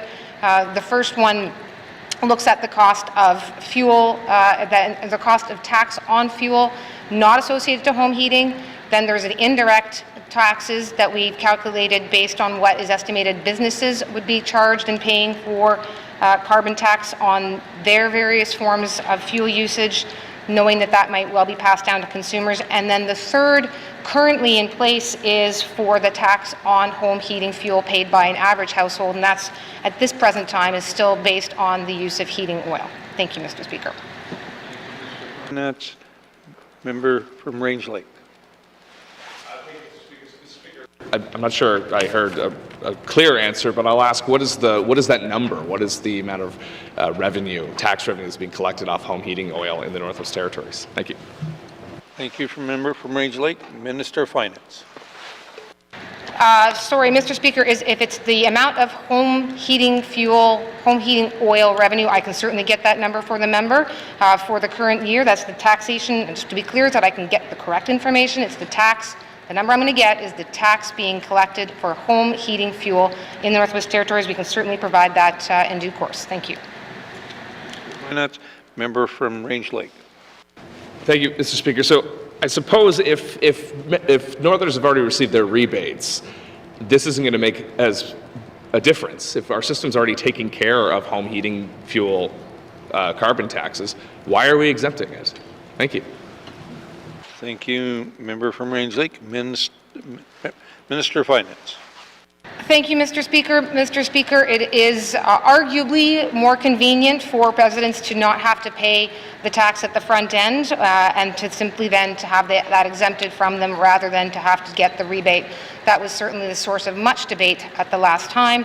And so given that that's now the approach that's being taken by many other jurisdictions due to the federal government's change, we were prepared to offer the same type of approach under our system so that the tax rebate or the tax itself on heating oil is not to be paid, won't have to be paid at the front end, and there will still be some heating, or rather a tax rebate being provided by the N.W.T, but adjusted to the fact that, as I've said, that heating oil component will now be exempted. Thank you. Thank you, Minister of Finance. Final supplementary, member from Range Lake. Thank you, Mr. Speaker. So I won't weigh into what I think of our system, but I think we can do some improvement here. My question is, the federal government has also doubled the rural rebate supplement for Canadians under the climate action payment systems, the one that's administered by the federal government. Have we also doubled any of our, or increased our COLO payments to follow suit and make sure that we're benefiting people who are paying in rural and remote areas for high costs of fuel? Thank you. Member from Range Lake, Minister of Finance. Thank you, Mr. Speaker. Mr. Speaker, our residents were already receiving a much higher rebate than what many residents in other parts of the country were. What we did in our system was, and what we understood would not have been offered had we come under the federal modeling, was to zone the 3 types of rebates that were being received. And under the home heating oil tax situation, that meant that those living in Zone C, who are really in some of the communities that are the most remote, most rural, they would have been receiving a much higher benefit to accord for the fact that the amount of carbon tax paid on their home heating was much higher. So that is how we adjusted our system to account for that. Thank you. Thank you. Minister of Finance. Oral questions. Member from Yellowknife Centre. Thank you, Mr. Speaker. Mr. Speaker, I just want to follow up a little further on the evacuation travel support program, and I suspect, now the minister was saying I didn't expect the question, but that said, to be all fair, in all fairness, she is the finance minister of this government and the last government and oversaw the program, so I expect her to know some elements of the program. So that said, the evacuation support program paid out $750 to people as a one-time sort of payment. How did they actually come up with that specific $750 for the impacts of individuals, obviously per vehicle? Thank you.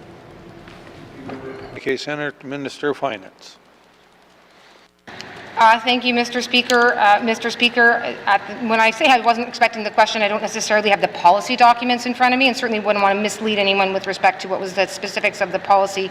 As far as the $750, again, firstly, these were efforts being made in response to emergencies, and often by staff who themselves had been evacuated and were under somewhat difficult conditions.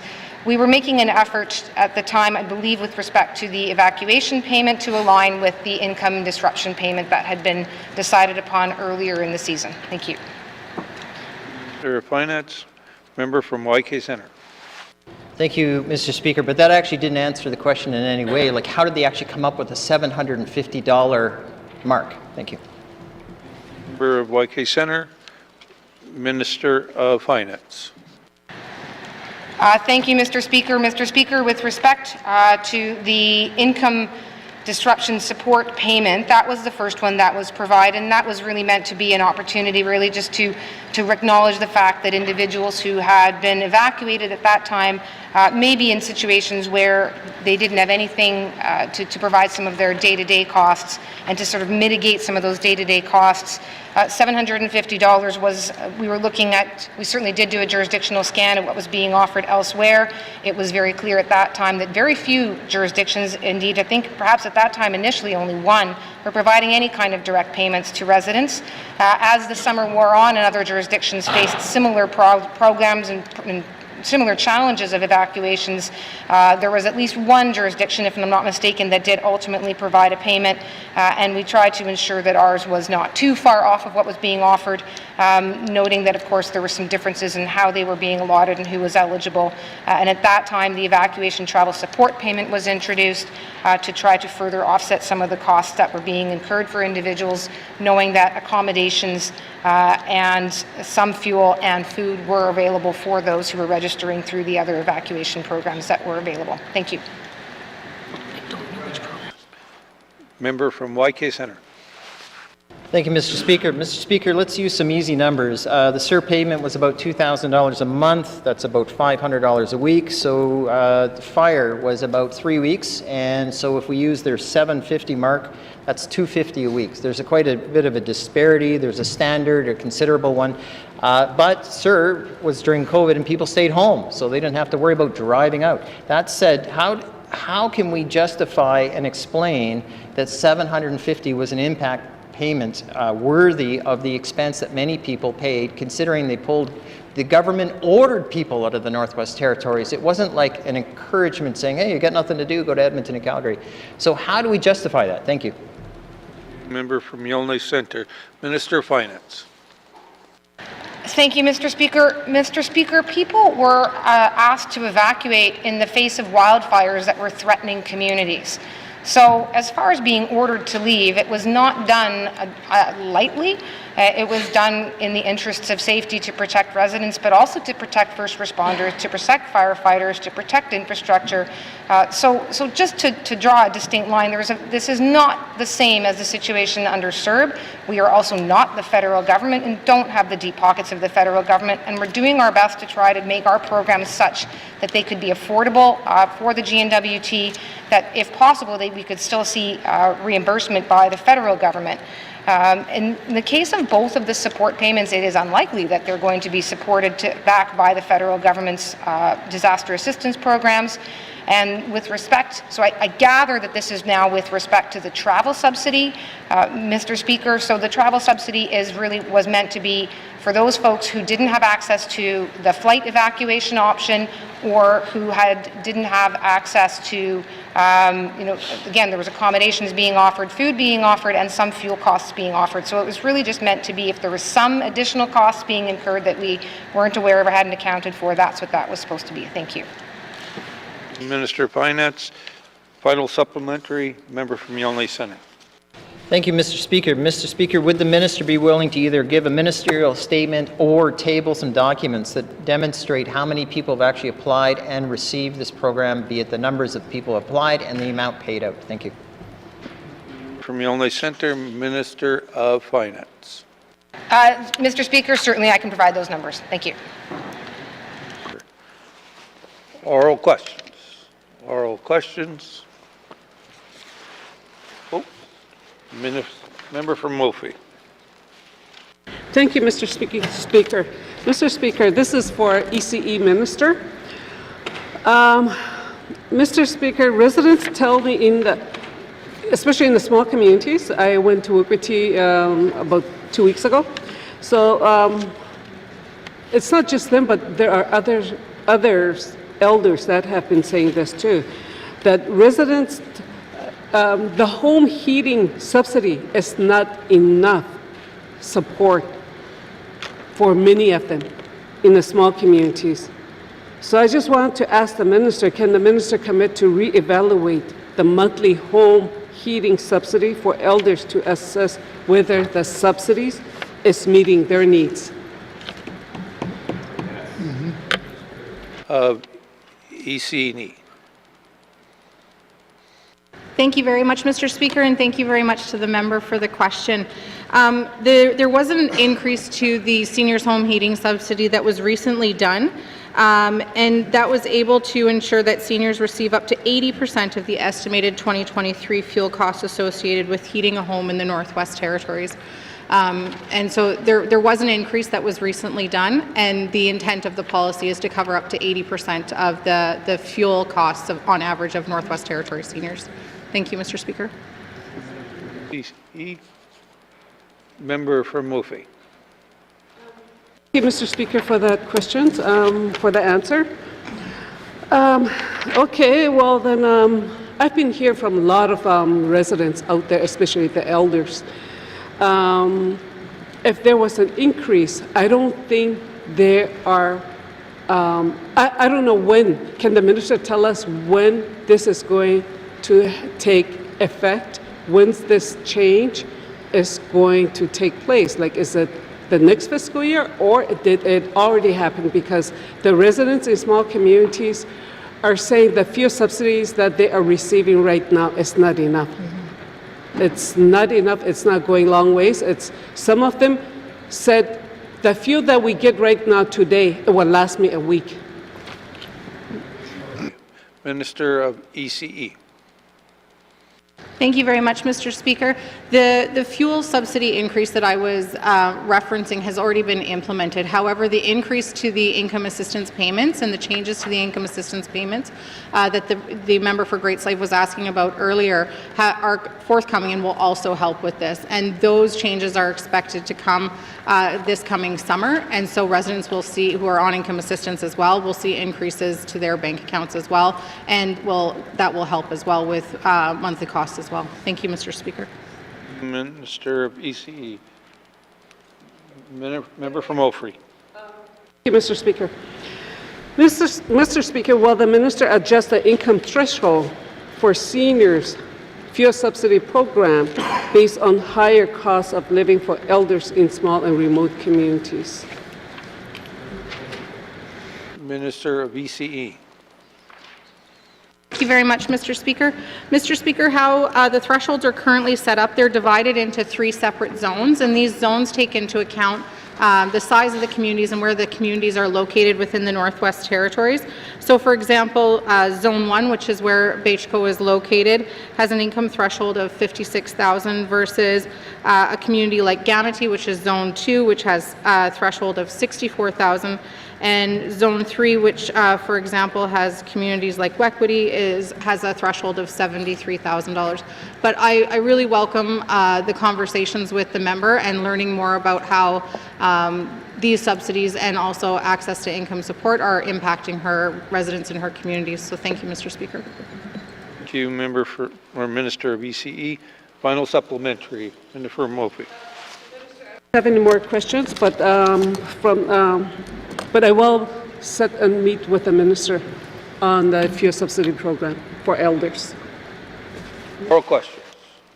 Oral questions. Written questions. Written questions. Return to written questions. Return to written questions. Replies to the Commissioner's address. Replies to the Commissioner's address. Petitions. Petitions. Tabling of documents. Member from Nunavut Lake. Thank you, Mr. Speaker. Mr. Speaker, I wish to table the Northwest Territories Legislative Assembly Standing Committee terms of reference. Thank you, Mr. Speaker. Thank you.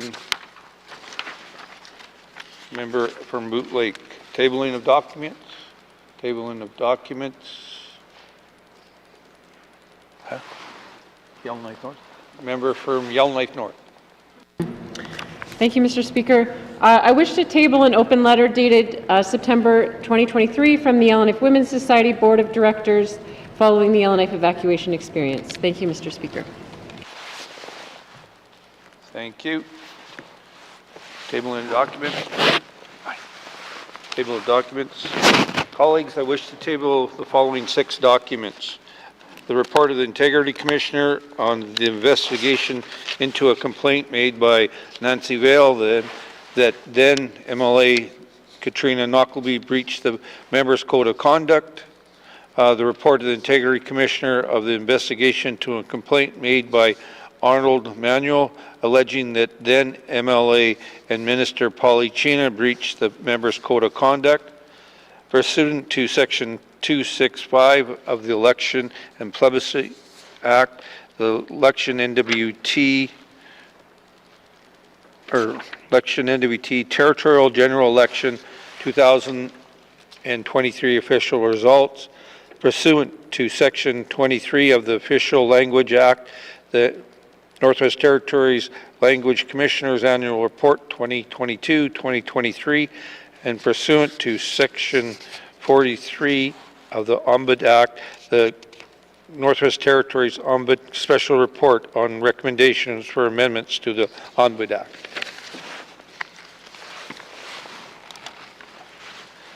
Minister of Finance. Mr. Speaker, I wish to table the following document, 2022-2023 Public Accounts, Sections 1, 2, 3, and 4. Thank you, Mr. Speaker. Thank you, Minister of Finance. Table and documents, notice of motions. Member from Nunavut Lake, Nunavut Boot Lake. Thank you, Mr. Speaker. Mr. Speaker, I give notice that on Thursday, February 8th, 2024, I will move the following motion. Now, therefore, I move, seconded by the member for Great Slave, that Rule 9.23 be amended to read: the Standing Committee on Accountability and Oversight shall report and recommend, with all convenient speed, members to comprise the following standing committees of the Assembly: on Economic Development and Environment, on Government Operations, on Procedure and Privileges, on Public Accounts, on Social Development, and on any other standing and special committees. And further, that Appendix C of the Rules of the Northwest Territories Legislative Assembly Committee Terms of Reference be replaced by Table Document 5-21. Mr. Speaker, at the appropriate time, I will seek unanimous consent to deal with this motion today. Thank you, Mr. Speaker. Thank you, member from Nunavut Boot Lake. Notice of motions. Member from Nunavut Boot Lake. Thank you, Mr. Speaker. Mr. Speaker, I give notice that on Thursday, February 8th, 2024, I will move the following motion. I move, seconded by the Honourable Member for Great Slave, that the member for Tunanday Wellanday, Richard Ajiricon, be appointed as Deputy Speaker. Mr. Speaker, at the appropriate time, I will be seeking unanimous consent to deal with this motion today. Thank you, Mr. Speaker. Thank you. Notice of motions. Member from Range Lake. Thank you, Mr. Speaker. Mr. Speaker, now therefore, sorry, I'm just looking at my script. Sorry, hold on.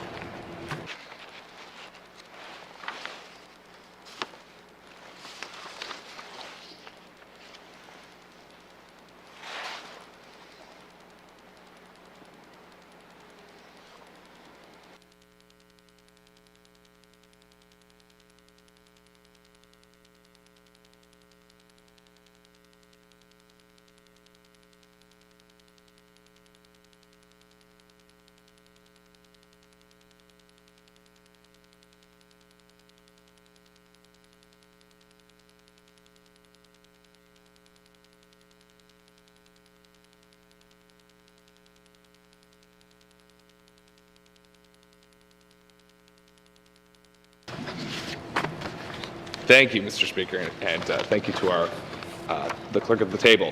Mr. Speaker, I give notice that on Thursday, February 8th, I will move the following motion. Now, therefore, I move, seconded by the Honourable Member for Day Cho, that this Legislative Assembly resolve that the Commissioner cause an inquiry to be made into the 2023 wildfires pursuant to the Public Inquiries Act, and further that this resolution include the Commissioner establishing a board composed of 4 persons appointed by the Commissioner to make the inquiry and to report on the inquiry to the Commissioner, and furthermore that the Commissioner receive recommendations from the Executive Council for 2 persons to be appointed to the board, and furthermore that the Commissioner receive recommendations from the Standing Committee on Accountability and Oversight for 2 persons to be appointed to the board, and furthermore that the Commissioner ensure that the perspectives of all Northwest Territories residents are adequately captured in the public inquiry undertaken by the board, and furthermore that the Commissioner ask the public inquiry to make comprehensive recommendations into the future management of territorial emergencies by the Government of the Northwest Territories, Indigenous and community governments, and individuals and families based on its finding, and furthermore that this inquiry inquiry establishment order is prepared jointly between the Executive Council and the Standing Committee on Accountability and Oversight, and furthermore that the inquiry establishment order be tabled on the first day of the May sitting of this House. Thank you, Mr. Speaker. Thank you, Member from Range Lake. Notice of motions. Notice of motions. Motions. Member from N.W.T Lake. Thank you, Mr. Speaker. Mr. Speaker, I seek unanimous consent to deal with the motion I gave the motion I gave notice of earlier today regarding the amendment of the rules of the Northwest Territories Legislative Assembly.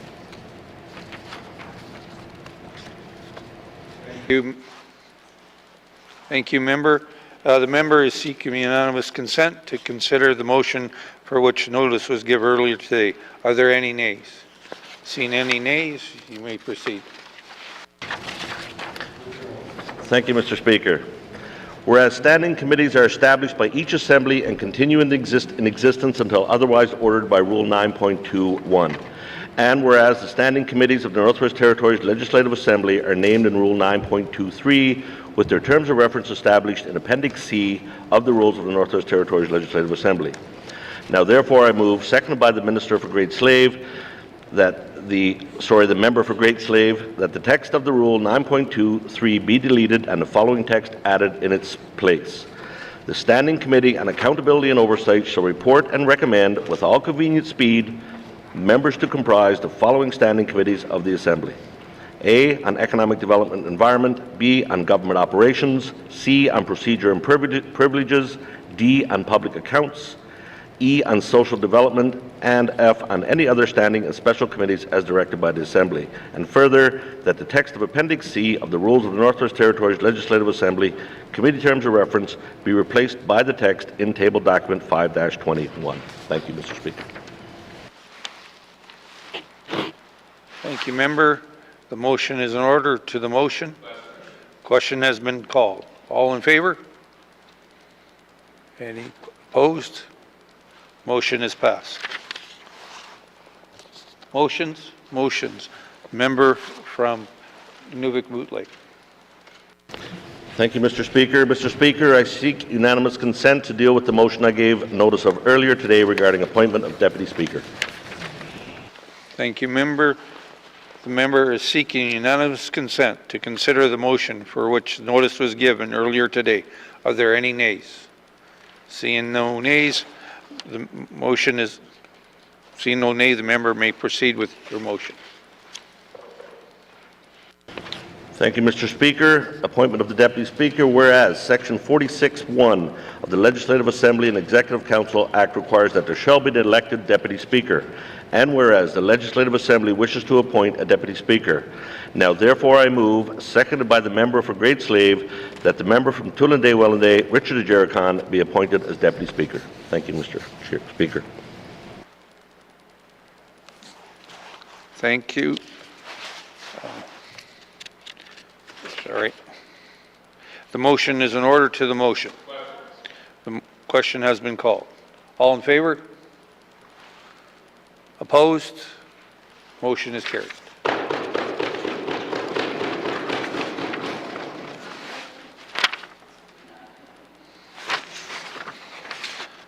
Notice of motions for first reading of bills.